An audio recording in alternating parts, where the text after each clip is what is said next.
Even on our best day, the reality is we're quick to create a defense for ourselves by putting limits on love and forgiveness. Unforgiveness creates broken relationships. It disconnects us from people, and it disconnects us from God.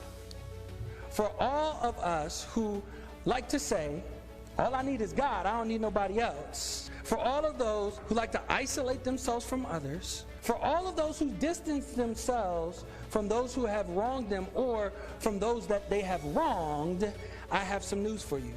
It is impossible to have fellowship with God with that type of unforgiveness in your heart. If you are not in right relationship with people because of unforgiveness, God says you can't even take communion. Why does he say this? Well, indeed, if your heart is unforgiving, your heart is not a heart that is in communion with God. Jesus even says in Matthew 5, if your brother has an ought with you, first reconcile yourself to your brother and then offer your gift to God. See, God is not interested in us putting on a show when we come to church. He doesn't want us to go out in the world and mistreat people 6 days a week and then come to church like we got it all together. In 1 John, the word says that if you don't love your brother who you do see, how can you claim to love God whom you haven't seen? Our reverence and love for God should always show up, especially in how we love people who bear God's image.